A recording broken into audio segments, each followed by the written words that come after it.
Salut tout le monde, c'est Kozorex. Aujourd'hui je vais vous donner mon avis sur la Yamaha YBR ici présente après 150 km d'utilisation. C'est parti. Alors pourquoi seulement 150 km? Parce que tout simplement depuis que je l'ai, j'ai parcouru presque 150 km. Donc là je vous donne vraiment mon avis à froid, à chaud pardon, je sais pas. Mais en tout cas je vous donne mon avis, sachant que je la connais vraiment pas très bien. Ça m'est arrivé de caler plusieurs fois parce qu'avant j'avais un scooter 125, là c'est bel et bien une moto 125. Donc c'est une Yamaha, comme vous pouvez le voir juste ici, modèle YBR, c'est une 125 4 temps et date de 2008. Et en tout cas cette bécane je l'aime beaucoup. Déjà les YBR en soi je les aime bien, c'est dans un budget carrément abordable. Et ce que j'aime bien en particulier sur celle-là, c'est qu'il y a des accessoires. Il y a la bulle honnêtement on aime ou on n'aime pas. Perso j'aime bien, mais je pense que sans la bulle elle serait différente c'est sûr, mais je pense qu'elle serait belle aussi sans la bulle.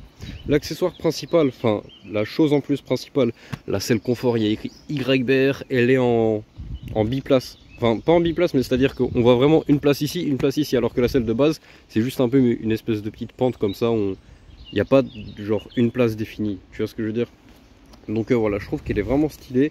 Il y a aussi les crash bars, enfin les barres, si jamais on tombe ça abîme pas le moteur, et ça c'est vraiment cool.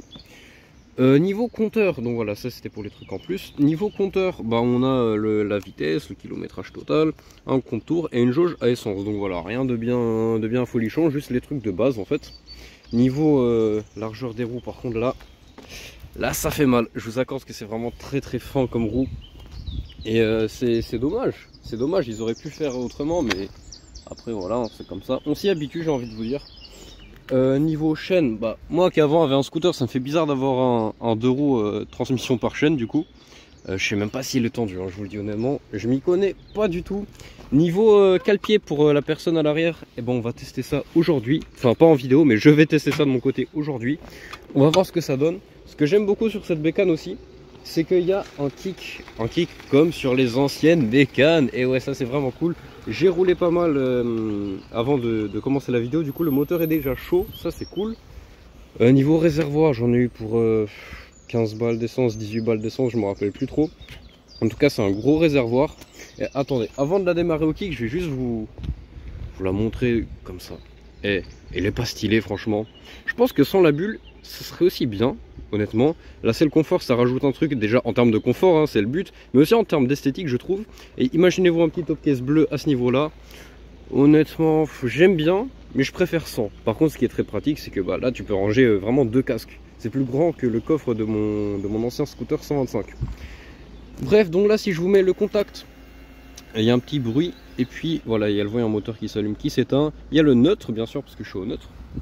Il y a les pleins phares. Ah non, les pleins phares ne marchent pas si on la démarre pas. Donc là, on peut la démarrer électroniquement ou bien au kick. Alors, préparez-vous à rigoler. J'ai jamais démarré une bécane au kick, pour être honnête avec vous. Donc voilà, on fait comme ça. Et là, faut trouver le bon. Oh là là, du premier coup. Incroyable. Je pensais que j'allais galérer, mais non, c'est bel et bien du premier coup. Donc voilà, là, on peut ranger le kick, bien sûr, de cette manière. Donc voilà, et démarre. En termes de sonorité, je vous laisse écouter. Honnêtement je suis pas fan, mais par contre quand on commence à monter un peu plus dans les tours, c'est-à-dire au-delà de 7-8 000 tours, le bruit est vraiment sympathique.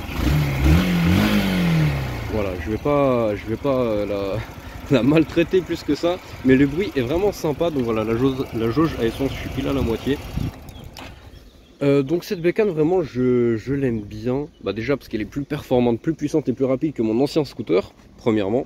Donc là je peux me permettre de prendre la voie rapide, même si c'est pas du tout son élément, hein, la voie rapide, faut vraiment faire attention à ça. Quand vous prenez la voie rapide, ou même le périphérique, faut bien qu'il soit monté dans les tours, tu vois. À part ça, rien de spécial. Là j'ai remarqué qu'il y a un peu des câbles, de l'électronique et tout, je sais pas ce que c'est exactement. Je trouve pas ça très joli, enfin ils auraient peut-être pu le cacher un peu plus, je sais pas. Bon, à part ça, il y a deux béquilles, donc béquille centrale et béquille latérale. Contrairement à la plupart des bécanes, même si elle a la béquille latérale, on peut quand même la démarrer. Donc voilà, là on passe les vitesses. De l'autre côté, il y a le frein. C'est un frein à tambour à l'arrière. Attendez, je vais passer de l'autre côté sans vous montrer la plaque. Donc voilà, c'est un frein à tambour. Le pot qui est pas mal. Là, il y a un creux dans le pot. Esthétiquement, je trouve ça vraiment moche. Mais bon, après, s'ils l'ont fait, c'est bien pour une raison. Les amortisseurs à l'arrière, il y en a deux, un de chaque côté. Ils sont vraiment bons, honnêtement. Avant, j'avais une moto, c'était une petite 50. Il y avait un seul mono amortisseur à l'arrière, il portait un peu comme ça, au milieu. Là, il y en a un de chaque côté. Honnêtement, je préfère comme ça. La fourche à l'avant, elle est vraiment timide, hein. On va pas se mentir, elle est toute petite. Mais bon, après, honnêtement, ça fait l'affaire, mais faut pas en abuser non plus. À part ça, je pense que je vous ai à peu près tout dit. Dites-moi ce que vous en pensez dans les commentaires de cette petite bécane. J'espère qu'elle vous plaît, parce qu'en fait, les avis sont très partagés. Il y en a, ils disent ouais, elle est belle, elle est magnifique. Comme moi, perso, je kiffe cette bécane d'un point de vue esthétique. Pas seulement esthétique, mais là on parle vraiment de l'esthétique. Et il y en a d'autres qui disent ouais, elle est moche, ça fait mobilette, je sais pas quoi. C'est vrai que c'est des roues de mobilette, on pourrait croire ça. Mais non, honnêtement, moi je la trouve vraiment belle et ça fait vraiment moto. C'est bel et bien une moto. Et là, à l'arrière, des petites barres pour se tenir en tant que passager, mais aussi pour le support de top case. Le support de top case qui est ici. Bref, donc on va s'en arrêter là. J'espère que ma vidéo vous aura plu. Si c'est le cas, n'hésitez pas à me le dire dans les commentaires. J'espère aussi que ma bécane vous plaît. On se retrouve prochainement pour une prochaine vidéo. C'était Kozorex. Salut!